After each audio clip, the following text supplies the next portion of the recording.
topics and opinions expressed in the following show are solely those of the hosts and their guests and not those of W4CY Radio, its employees, or affiliates. We make no recommendations or endorsements for radio show programs, services, or products mentioned on air or on our web. No liability, explicit or implied, shall be extended to W4CY Radio or its employees or affiliates. Any questions or comments should be directed to those show hosts. Thank you for choosing W4CY Radio. Welcome to the Ask the Expert show on W4CY Radio and Talk4 TV, where we bring you educational information from top local experts in the fields of legal, health, financial, and home improvement. Now sit back and listen to experts in family law, association law, hearing loss, business brokers, home care, along with many other topics. Now here are your hosts, Steve-O and Sophia. Hey, good afternoon, Houston. Welcome to another Ask the Expert show where we bring you the top experts in the field of legal, health, financial, and home improvement. This is the first Friday of the month, and we try to always bring you our estate planning show. It's one of our most popular shows. They've been doing this with us for over 2 years, and I've got to tell you, there couldn't be more of a perfect person doing estate planning than our great expert attorney, Julia Dean. Good afternoon, Julia. Hi, good afternoon. Thank you. That's very kind of you. Well, you know what? I've always been in awe of you. I just think you have so got the heart to be an estate planning attorney. It's so important to you to help other people. And when there's a lot of different areas of law, but when it comes to estate planning, you've got to have a heart for the family. Yes, that's very true. And that's what I love about it is I get to work with all kinds of different people from all kinds of walks of life and help them really build a legacy that is great for them and their family and to protect them as well from guardianship or just their assets, just making sure that they have the privacy that they would like. So I love that, just being able to be a part of their lives and to help them with their own legacy. You know what? You always mention the fact that you want to keep your clients out of probate. Probate gets really expensive. So that alone shows you how much you care. Yeah. I mean, the planning, of course, you'd make more if you went through probate and did the wills and everything, but really doing the trust is better for the client. And my role is to do what's best for the client and making sure that they're protected and we're minimizing cost overall while providing them the best plan that we can. The firm's name is the Dean Law Firm in Houston. Tell people about your firm. Well, been around since 2007 and practicing just in this area of law. I've been practicing law over 30 years. And so, don't look like it, Julia. Thank you. In a variety of areas, but mostly from litigation to appellate law, which I liked the fact that that was my background because it helps me to prevent issues or spot those issues so I can prevent those issues from coming up in someone's plan as much as possible. And so when I opened my own law firm, it was because I was getting more and more removed from the people I wanted to help, being in the appellate world. And so I wanted to make sure I was back helping them, interacting with them on a daily basis. And so I feel like I'm in my sweet spot now because I just love people and I love having a chance to talk to them and find out what's important to them so I can help make that happen in their lives. It's so obvious. You know, you're down there in South Texas. I'm here in South Florida, homes of hurricanes. And we look at what happened in North Carolina, how sad it was. But, we just never know, do we, Julia? I mean, we don't know. You could think, hey, I'm the most healthiest person. And you just don't know. And sometimes you don't realize you've got to have a plan. Yes, you really do. And even those who are younger, we just don't know what happens. I just, probated a very tragic situation where 3 out of the 4 family members passed away, and the only one left was a minor child. And I mean, we were doing probate and we were all in tears, because it was just such a tragic situation. And, we just don't know what will happen in our lives. And so we want to be prepared legally for that, so we don't have to have a more extensive probate like we had to in this case if we just had the right estate planning documents in place. Well, as you know, we're coming to the end of the year. What are some of the things we should be thinking about for our estate plan? Yeah, this is a really good time to evaluate things and say, okay, I have a couple of months left. What have I not done that would really position me for a couple of things? Income taxes and minimizing that. And then thinking about gifting and a variety of gifts. And do we need to do some gifting now while the estate tax exemption is high and before it goes back down? So I think that's what maybe I want to communicate today, is that things are changing. And we all know the election's coming up in a few days, but what happens in that election is going to be monumental potentially. But also, if nothing happens, we're going to have some monumental changes. So we not only want to think about this year, but we want to think about next year, because we only have one more year after this, if nothing else changes, before all the exemptions start coming back down. Is there, I don't want to get political in the show, but is there a large difference between the parties when it comes to taxes? Yes, there are. And we've seen a variety of proposals, but the exemptions for the Republicans will be much higher to protect more assets. The income tax rates will be lower, whereas in the Democratic proposals and what has been proposed during the last 4 years, they have been much lower. Some of them accelerating the sunset provisions that will happen the end of 2025. And why, if we have wealth, we want to think about taking care of that now before that happens, because the easiest thing to do is nothing, right? And so exactly. If we have an automatic expiration of the last tax laws that brought up the exemption, is going to be cut basically in half. Same thing, for a lot of different things. So yeah, I'll walk you through that, but I think that's really important that we're thinking about those things. Your firm is noted for, you can sit down with the client and show them how to lower their income taxes. What are some of the things you do? I know retirement accounts is one of them. Right. And oftentimes you'll be working with your financial advisor, and they're going to be setting up those retirement accounts for you. And that's one way to bring your income tax down if you're doing traditional IRAs or 401ks or 403bs, the retirement plannings that are tax deferred. Now, tax free after you like Roth, you already pay the taxes up front. So that's not going to save you on income taxes that year, but it'll save in the future. And it's great, especially for younger people out there working, because they'll have longer for it to grow tax-free, and they take it out tax-free. So, but if we're doing some income tax planning, we're going to be doing that with our traditional tax-deferred accounts.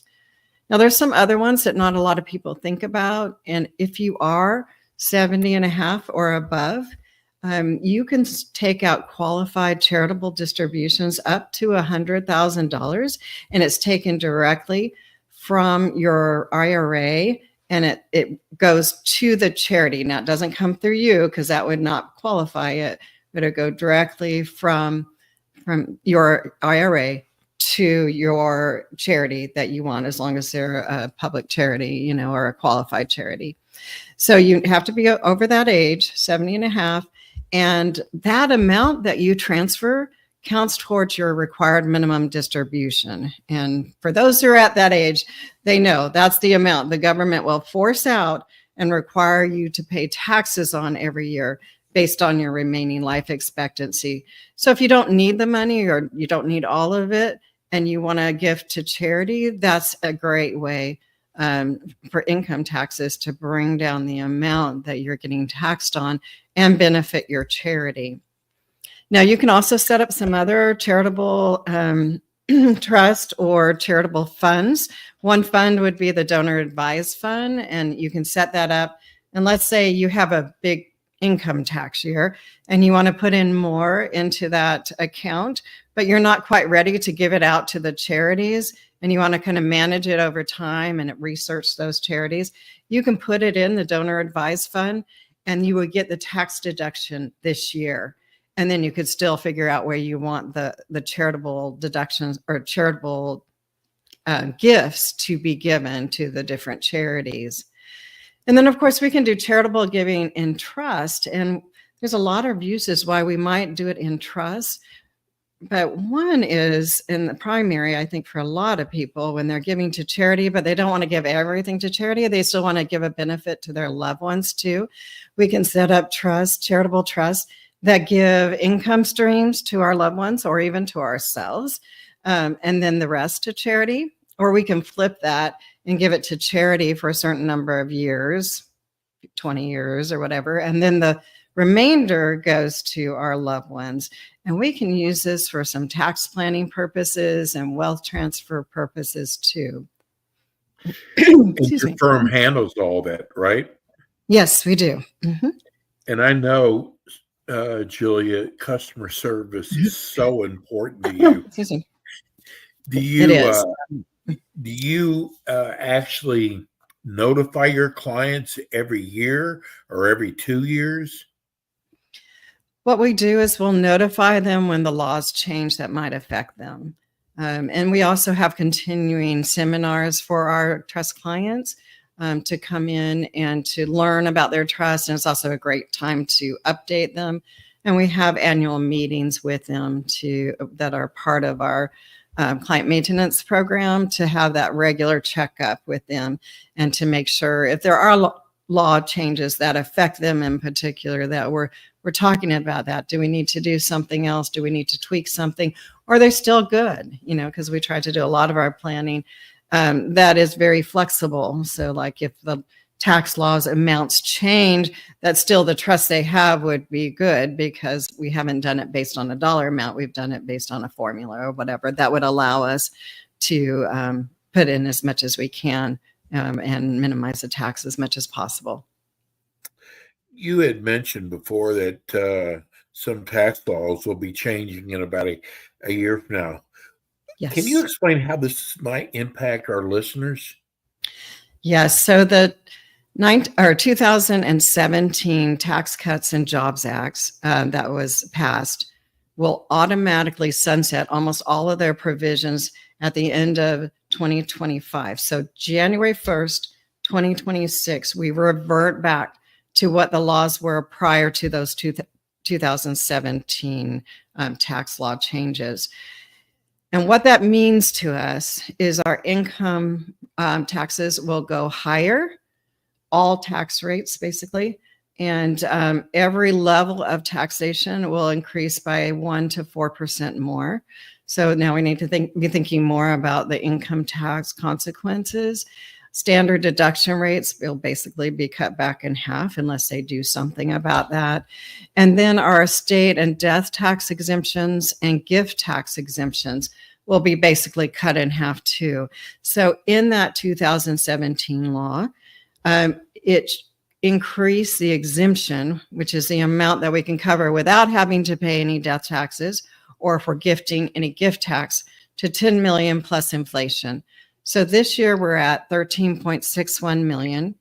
Next year, barring any changes in the law, will be 13.99 million.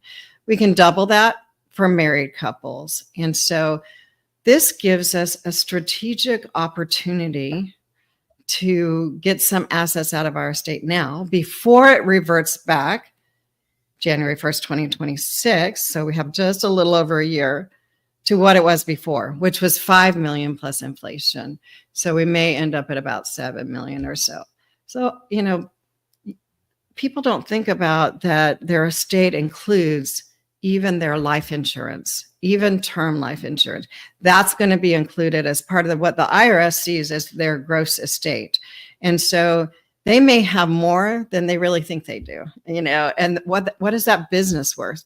Well, to me, it's just income coming in, right? But if you had to sell it, or the government was looking at the value of it, if you sold it, then that's what they're going to add to it. Well, maybe what you thought was just an income stream is really worth millions of dollars for fair market value if you sold it. So the IRS is going to include that in your estate.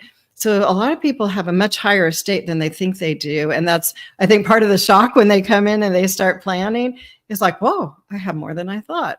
Right. At least the IRS thinks they do, because a lot of that will be paid out on death or attributed to them when they pass away. So what can we do?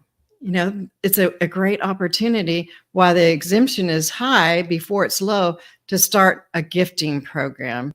And so we can do that to benefit our loved ones, or we can do that to benefit our spouses. There's a lot of different ways that we can do that. And of course, charity is one way, but we can really do it right now where we want to capture that exemption for our loved ones right now, even including our spouse. And we can even do it for each other with some changes between spouses and get that value out of your estate so we don't have what is a 40% death tax on anything over that. Now, that's actually low, believe it or not. It's ranged from 35% to 70%. And some of the proposals that are out there are kind of graduated from 45, 55, 75%. I mean, it just keeps going up. And so if we're looking at the possibility that we could fall in there, and I'm always looking at least 5 million, but the latest proposals we've heard are down to 3.5 million. So this could really change things. So if we can capture the exemption this year and next year, if we still have that, while it's higher, then we file a gift tax return, and the IRS has told us they're not going to take it back. Once you've claimed it, it's out of your estate. And so there's a lot of things that we can do now that we may not be able to do in 2026, so a little over a year from now. And it's possible it could get changed in 2025. So that's why I'm really urging my clients that I see that they get this done this year. And then if they have the opportunity to put in a little more next year, well, great. But if it goes away, now we've at least captured as much as we can of that exemption while it's been higher, because we may not see it that high for a very long time or ever again. And so we want to be able to plan for it now. This is from your neck of the woods. This is Jamie wants to know. First of all, she said, "I love your show." Oh, thank you. And I'm curious to know, are the taxes you're talking about now, was that the middle class tax cut of Trump's? Yes. Yes, it is. It was the Trump's tax cuts in 2017. It was called the 2017 Tax Cuts and Job Act. And that's where he cut back the income taxes. He raised the exemption rates for both death taxes, we call it estate taxes, and also for gift taxes. And so we do have this small window of time where we have some options we wouldn't necessarily have in a little over a year from now. We're getting inundated, by text messages. People want to know if Trump is reelected, will that stay the same? If Harris is elected, will those tax deductions go away?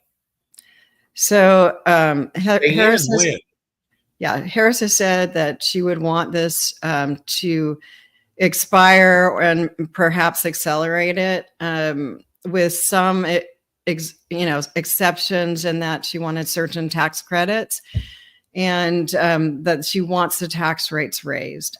back to what they were income tax wise, a little higher in capital gains, but not quite as high as what it was before, and the exemptions to revert back. Now, some other Democratic proposals we have heard also are the 3.5% and the graduated income or estate tax rates to go from more like 45, 55, 65, 75, up to 75. If Trump gets back in, he wants to extend these and make them permanent. There's with maybe certain tweaks, but as far as everything I've talked about, to make that permanent. And will that help the middle class also? Yes.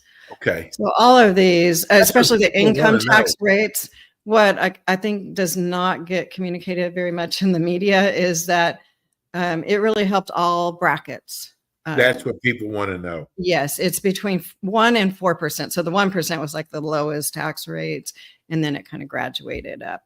But it did help all levels, including middle class. Yeah, very much so. Julia, and I love. Most people. Oh, go ahead. Go ahead.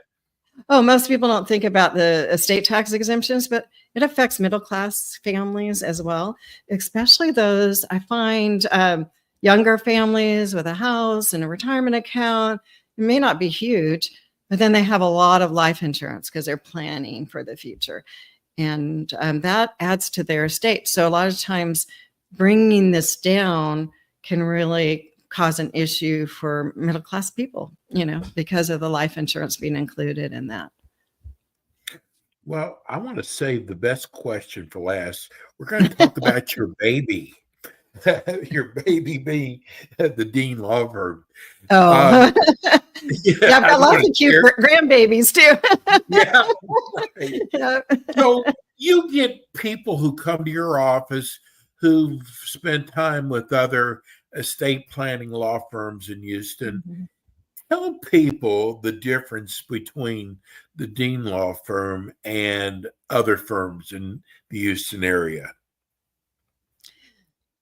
Well, we tried to differentiate ourselves in that we want to have a very open, personal relationship with you all, and just to be able to, we know it's a very intimate part of your lives, your finances, your family, yes. And we want to do what's best for you, and to really have the best estate planning for you. We need that level of trust where you can open up and tell me about your family and your finances. And that way we can protect you and your family in the best way possible.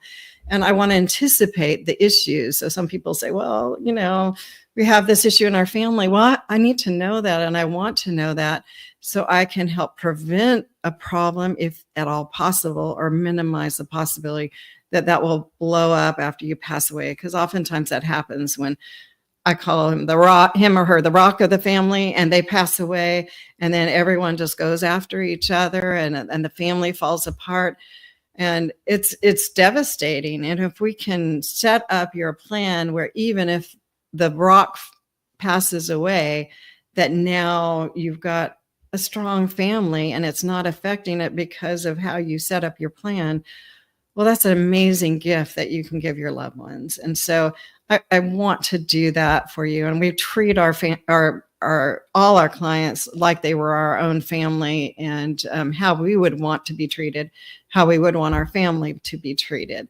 And that's what's really important to us. And I put my team members around myself that feel the same way, because you have to have everyone really a part of this. It is a team experience. When you come here, you'll get to know them. And we like to follow up with people and just make sure that they understand what they have. They know what they need to do to keep it working properly for them. So that's why we have the client maintenance program as part of what we do for our clients. I've been working with you long enough doing this show, and I'm telling people, you really mean that. It's really from the heart. Tell people how they can reach your office again. Thank you. Yeah, so my phone number is 281-277-3326. Again, that's 281-277-3326. 3326, or you can go to our website, which is juliadeanlaw.com. So JuliaDeanLaw.com. And there's a contact us form. If you send that in, then we'll contact you the next day when we get it, or that day if it's earlier enough in the day. But we try to answer all our phone calls. Occasionally some goes through. So if leave a message and we'll call you back as earliest opportunity if we're in meetings or signing and we can't all get there at times. But we have a couple people backing up the phone, so it's fairly rare. So I apologize. I heard someone had trouble getting through. Try again and leave a message. If you can't get through, we'll call you back. So. And if you missed any of the show, or if you have a family member that you want them to hear the show, this will be replayed in 2 weeks at 1 o'clock Central Time. And Julia, thank you so much. We love you. Thank you. Appreciate it. You have a great day. You too. That's attorney Julia Dean. We're going to take a short break. We'll be right back. Thanks for tuning in today to the Ask the Expert show on W4CY Radio and Talk4TV. Tune in next week and every week to hear more from our experts on personal injury, insurance, air condition repairs, estate planning, Medicare, and many other topics in the areas of legal, health, financial, and home improvement. See you next week.